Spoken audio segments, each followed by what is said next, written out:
Bonjour, je m'appelle Fanny Demeule. Je suis autrice, scénariste, enseignante en littérature et éditrice.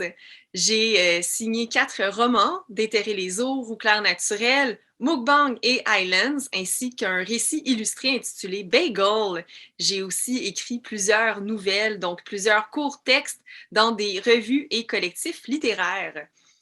Aujourd'hui, je vous présente un extrait de mon avant-dernier roman qui s'intitule Mukbang, paru en avril 2021 aux éditions Tête Première, collection Tête Dure.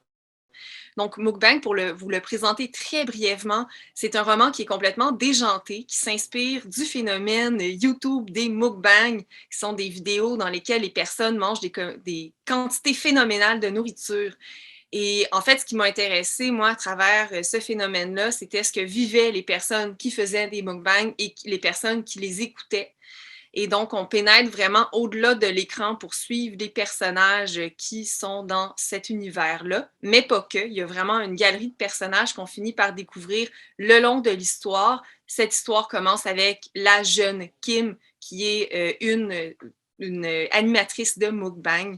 Et donc, on suit avec elle l'entrée dans cet univers-là. Bonne écoute et au plaisir de vous rencontrer à cette île au mois de mai. Ça va être ma première fois sur la côte nord, donc je suis très, très excitée de m'y rendre et de faire votre connaissance. Au plaisir et à très, très bientôt.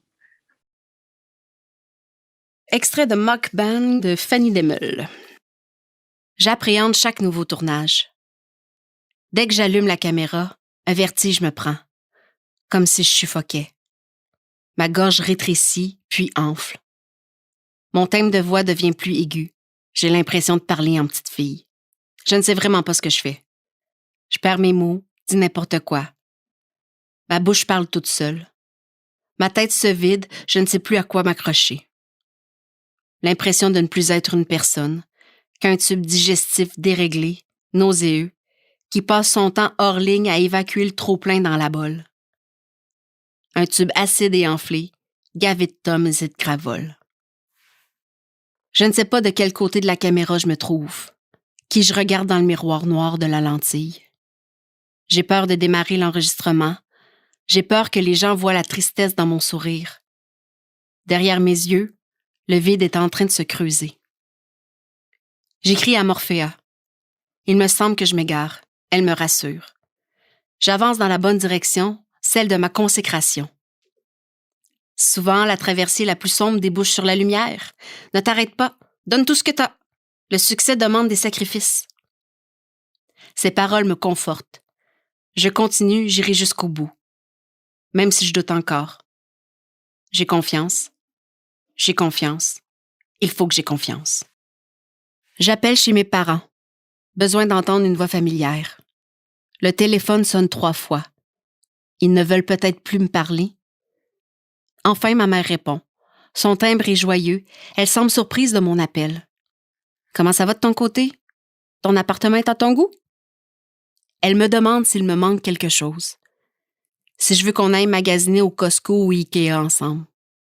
Elle y allait bientôt de toute façon pour échanger des draps. Elle a acheté par mégarde du coton au lieu du bambou. Le bambou respire mieux. Elle peut venir me porter de la sauce tomate aussi. Elle en a fait des tonnes, sans sucre en plus. Ma mère réduit l'acidité de sa sauce avec du bicarbonate de soude. Je ne sais pas quoi répondre. Je n'ai pas envie qu'elle se pointe chez moi. Ça va, j'ai tout ce qu'il faut. Je te dirai si jamais. Après avoir raccroché, j'ai comme envie de la rappeler, juste pour entendre sa voix encore. Je me retiens. J'ai peur qu'elle y voie un signal de détresse. Deuxième appel, Jen. Son dernier texto remonte à plus d'1 an pour me souhaiter bonne fête. Je n'y ai jamais répondu. Ça sonne. Longtemps. Le répondeur embarque. Bonjour, vous avez bien rejoint la boîte vocale de Jennifer Delorme. Laissez-moi votre message et vos coordonnées et je retournerai votre appel dès que possible. Merci et bonne journée. Bip! Son ton confiant et professionnel me désarçonne. Elle a toujours été au-dessus de tout. De moi, de la vie et de ses défis. Le répondeur enregistre mon silence.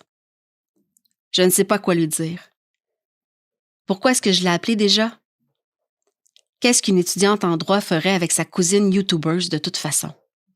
je raccroche. Mes 4 nouvelles vidéos me rapportent plus que les 17 précédentes. C'est ce qui s'appelle devenir exponentiel. Une autre chose est exponentielle, la quantité de messages privés que je reçois. Un gars m'écrit « I wanna mukbang you ». Un autre me déclare qu'il voudrait que sa poupée gonflable ait le même visage que moi. Un autre m'envoie une photo de son dick. Un autre me recommande de faire de la porn. Un autre m'annonce qu'il me boufferait tout rond avec de la sauce tartare. Un autre me dit qu'il me trouve sexy, but stupid. Une fille trouve que je suis grosse, fatty. J'ai tellement pris de poids depuis que je fais des mukbangs, selon elle. Je suis juste une petite fail.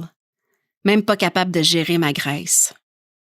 Un gars me conseille de ne pas écouter les assholes et les jaloux, avant d'ajouter « T'es-tu célibataire? »